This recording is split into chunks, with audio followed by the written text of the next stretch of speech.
United States debt exceeds $38 trillion, while the European Union carries around $14 trillion and Japan owes almost $9 trillion, and even oil-rich nations like Saudi Arabia or export powerhouses like Germany and China all owe enormous sums. Every country on Earth is in debt, but here's the paradox that nobody can explain. If everybody owes money, who exactly is owed? This is the financial historian, where money and power and history collide, and nothing is ever as simple as it looks. Debt isn't just a burden, but the architecture of the modern world, and every war and every crisis and every boom and bust sits on top of this invisible scaffolding of EOUS. Follow the chain of creditors long enough and you discover something unsettling. The world doesn't owe money to anyone in particular, but owes it to itself. But that doesn't mean everyone benefits equally. Understanding how we reach this point, a planet drowning in over $315 trillion of total debt, representing nearly 3 times the size of the global economy, requires going back to the beginning centuries before the first credit card swipe or digital transfer. National debt's idea was born not in Wall Street, but in war. In 1694, England was fighting France and running out of gold, so the king turned to merchants for help. In exchange for a permanent stream of interest payments backed by future taxes, they financed the crown, and to manage this new arrangement, the Bank of England was created. It was revolutionary because the state could now spend money it didn't yet have, and in return, lenders received something priceless: a promise from the government that could be traded and bought and sold. That was the birth of the government bond, the seed of the modern financial system. France copied it, while the Netherlands refined it, and the newly independent United States adopted it to fund its revolution and later its expansion westward. National debt became not a mark of failure, but a measure of credibility where the ability to borrow was the ability to rule. Empires once conquered territory to extract gold, but now they issued bonds to extract interest. The battlefield became the balance sheet. Before we continue, though, understanding how debt became the world's dominant architecture rather than just a financial burden diverges sharply from economics textbooks. Real financial history requires tracing these power structures, so hit that subscribe button because it helps the channel and these debt mechanics need exposing. Drop a comment too, because I want knowing if you think debt is a tool or a trap. 3 centuries later, debt has become the world's dominant export, where the United States owes $38 trillion and Japan over $9 trillion, and global borrowing increases by the equivalent of $1 trillion every 100 days. Every country owes, and every bank lends, and every citizen through taxes and savings and pensions is both debtor and creditor.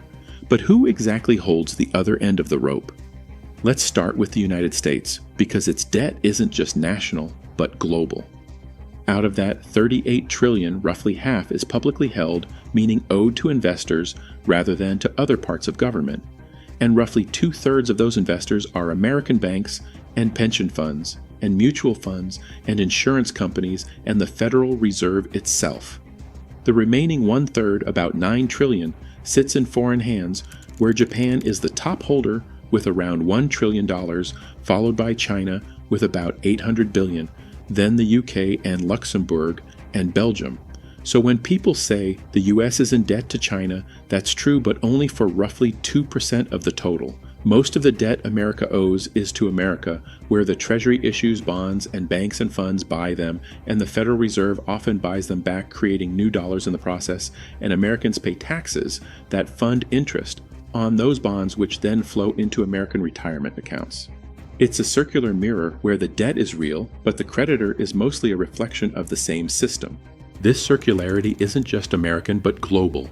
Japan lends to the US through treasuries, while the US lends to Europe through the IMF, and Europe lends to developing nations through the World Bank. And developing nations in turn lend back to advanced economies by parking foreign exchange reserves in Western bonds.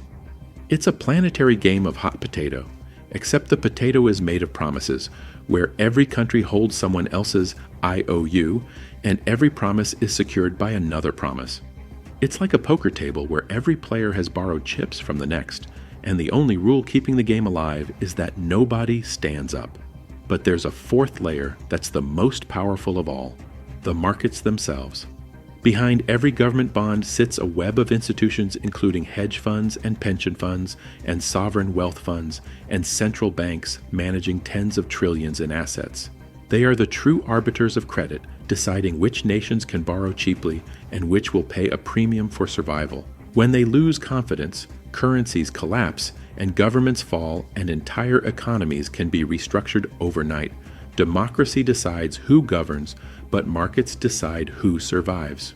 The ultimate market maker and the modern high priest of this system is the central bank. Central banks don't merely manage debt but manufacture it. And every time the Federal Reserve or the European Central Bank buys government bonds, it creates new money in exchange.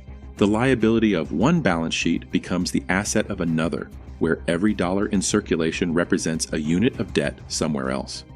There is no such thing as debt-free money, because every coin and every bill and every digital dollar has an IOU engraved invisibly on its surface. For decades, this loop has sustained itself through confidence. So long as investors believe governments will pay interest, even if never the principal, the machine keeps turning. But what happens when confidence wavers? We've seen it before. Greece in 2010 saw the government's debt becoming unpayable, where bondholders panicked and yields spiked, and the European Central Bank and IMF intervened. But their rescue came with austerity, including tax hikes and spending cuts and mass unemployment, and for an entire generation bailout became another word for sacrifice. In Argentina, repeated defaults turned debt into a national curse. In Sri Lanka, fuel shortages and political collapse followed when the government ran out of foreign currency to service loans. When the system breaks, the creditors suddenly become visible. The IMF and the rating agencies and the anonymous bondholders who hold entire nations by the throat. And yet, even after collapse, the same logic restarts, where new loans replace old ones, and old debts are restructured, and the machine resets with a new name on the same balance sheet. That's because in the 21st century, debt isn't designed to be repaid, but designed to be rolled over. Governments today don't actually plan to pay off their debt, not now and not ever. And that's not conspiracy, but policy. When you or I take a loan, we're expected to repay the principal. But governments operate differently by treating debt like a rolling subscription where they issue new bonds to pay off old ones in a process economists call refinancing. Interest becomes the real product as the rent charge for stability, and the global economy now depends on that rent like a shark that must keep swimming to breathe. The global financial system today runs on confidence, not repayment. The United States will never clear its $38 trillion debt, but will refinance it forever. And Japan has been rolling over its debt for decades, now exceeding 250% of GDP, yet its government bond yields remain near zero. Investors aren't waiting to be repaid, but waiting to renew the deal. Why? Because for them, government debt is the safest collateral in existence, where a U.S. Treasury bond isn't viewed as a liability, but as an asset, the foundation of global markets. Pension funds hold it, while banks use it as security, and central banks treat it as money. The system depends on governments never paying off their debt because if they did, the world would lose its most trusted financial instrument. Imagine if Washington somehow decided to pay down every last dollar of its debt. Banks and funds around the world would suddenly lose their most stable asset, while the dollar supply would shrink dramatically, triggering deflation and collapse, and paying off the debt would destroy the very thing that makes the economy function. So governments do the opposite by keeping issuing more, not recklessly, but rhythmically. The debt becomes a kind of heartbeat for capitalism itself, pulsing through every pension and mortgage and market on Earth. That's why when politicians talk about balancing the budget or paying down the national debt, they're selling an illusion. The goal isn't to eliminate debt, but to keep it sustainable and serviceable and desirable enough that the system never stops believing in it, because once belief fades, the numbers stop mattering. Confidence collapses and interest rates spike, and the economy built entirely on rolling promises grinds to a halt. That's the real secret of sovereign debt, where the plan was never to pay it back, but to keep the world believing it will. It's a closed loop of trust, and as long as that trust holds, the numbers can stretch indefinitely. But trust is not evenly distributed.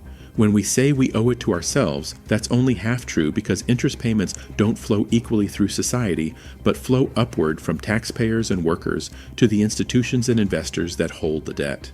In other words, debt isn't just a transfer between countries, but a transfer between classes. That's why global inequality and global indebtedness rise together. The system rewards those who own debt and punishes those who merely pay it. And if that sounds familiar, it's because it's the same story scaled up from households to nations and from nations to the planet. Creditors aren't villains and debtors aren't victims, because they're two sides of the same engine. The problem is what happens when the engine runs out of fuel, when new borrowing can't keep pace with the promises made before. That's when the question, who's the creditor, stops being abstract and starts being personal. Because at the top of this global pyramid, there isn't one face to blame. It isn't China, and it isn't Wall Street, and it isn't the IMF, but all of them and us. The modern financial system has turned debt itself into money, where governments issue it, and banks multiply it, and investors trade it, and citizens depend on it. The line between debtor and creditor has blurred beyond recognition, where debt once meant bondage, but today means balance. But if that balance ever tips, and if confidence breaks, the illusion ends, and we'll remember what debt really is. A promise that can't be kept forever. The system works not because it's sustainable, but because it's circular, where everyone owes everyone else, and as long as nobody tries to collect at once, the music keeps playing. But history shows us that confidence isn't infinite. When Greece defaulted, the circle broke, and suddenly the invisible creditors became very visible with their demands for austerity and restructuring. And when Sri Lanka collapsed, the same pattern emerged where the lenders who seemed abstract and benevolent became concrete and ruthless. The question isn't if the system will face another crisis, but when, and more importantly, who will pay the price when confidence wavers again. Because the dirty truth is that when the debt machine stutters, it's never the creditors who suffer, but the ordinary citizens who pay taxes and see their services cut and their pensions reduced, while the institutional investors who hold the bonds get rescued and restructured and paid out. That's the real answer to who do we owe. We owe the system that has made debt perpetual and profitable for those at the top, while making it an endless burden for those at the bottom. The $315 trillion question isn't just who holds the debt, but who benefits from a system designed never to be repaid, only rolled over indefinitely while extracting interest payments that flow upward through society. Understanding this mechanism is the first step to questioning whether this architecture serves everyone or just those who built it. Thanks for watching. Here's what I want, knowing from you though. If you could redesign the global debt system from scratch, would you keep government bonds as the foundation of financial markets, knowing they're designed never to be repaid? Or would you create a completely different architecture where debt actually gets eliminated rather than rolled over forever? That choice determines whether we're stuck in this loop indefinitely or whether there's an exit strategy nobody's discussing yet.